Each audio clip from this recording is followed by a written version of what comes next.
বন্ধুরা আজ একটু মাঠে এসেছি আর এই যে এই ডুবাটা দেখতে পাচ্ছ না, দেখি মাছ ধরবো এখানটাতে একটু।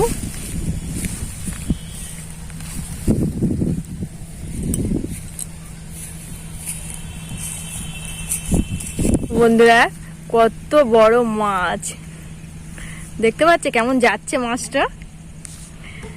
ওই দেখো কাদার মধ্যে ঢুকে যাচ্ছে।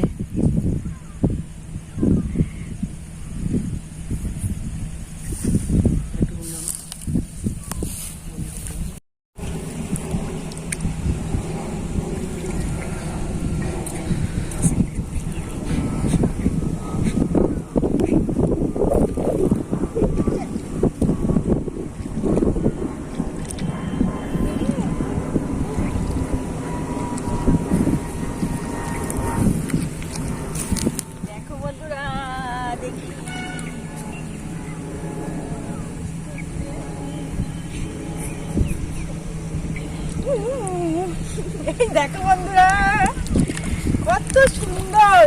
আর এই মাগুর মাছটাই আজ আমি রান্না করব, একদম মাংসের মতো করে ঝাল ঝাল করে রান্না করব। খেতে কিন্তু দারুণ হবে। আর অবশ্যই রেসিপিটা সাথে থাকো আর দেখতে থাকো, দারুণ হতে চলেছে ফাটাফাটি। আর মাছটা দেখো বন্ধুরা, সাইজটা দেখো, দেখেছো? এই দেখো বন্ধুরা, এই দেখো মাছটাকে এবার আমি কেটে নেবো। আমি তো পারবো না, আমার বাড়ির লোক কেটে দেবে মাছটা। আর এত বড় মাছ কাটা আমার দ্বারা কিন্তু অসম্ভব। এই দেখো কত বড়, দেখতে পাচ্ছ মাছটাকে? কত হবে? 2 ফুট, 2 ফুট হবে, পুরো 2 ফুট।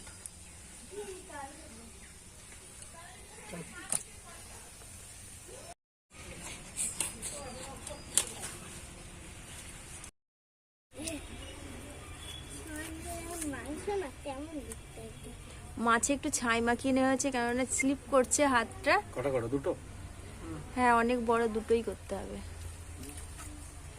মুগুর নেওয়া হয়েছে মাছটাকে কাটার জন্য। এই দেখো, এবার মাছটাকে ধুয়ে একবারে রান্নার কাছে তোমাদের চেক করবো।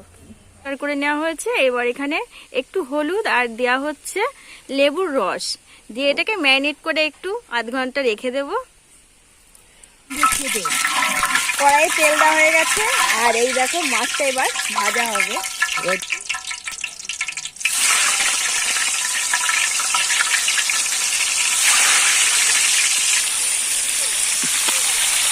মাছগুলোকে এবার কিন্তু লাল লাল করে ভেজে নেব।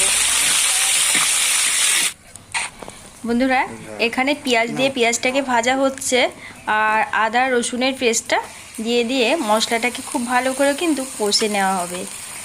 আর খুব ভালো করে মশলাটা না কষলে না, বড় মাছ তো। মশলা কষা হয়ে গেছে, দিয়ে দেব লঙ্কা গুঁড়ো আর হলুদ গুঁড়ো। এবার দিয়ে দেবো হলুদ গুঁড়োটা, দিয়ে আরও একটু ভালো করে মিশিয়ে নেব।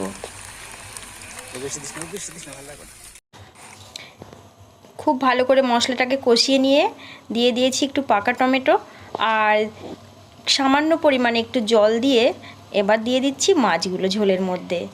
মাছটা দিয়ে 3 থেকে 4 মিনিট খুব ভালো করে জাল করে নেব। খুব ভালো করে কিন্তু মাছের সাথে ঝোলটা একদম মিশে গেছে। আর এবার একটু দিয়ে দেওয়া হচ্ছে মশলা, এটা মাংসের মশলা মাছটাই দেওয়া হচ্ছে, এতে কিন্তু টেস্টটা কিন্তু দারুণ আসবে। আর একদম রেডি হয়ে গেছে, এবার নামিয়ে নেব গামলার মধ্যে। আর দেখো বন্ধুরা কালারটা কিন্তু ব্যাকপ্রুফ এসছে। এবার একটু টেস্টের পালা, টেস্ট করছে। দারুণ হয়েছে, খেতে তো ভালোই লাগছে অবশ্যই।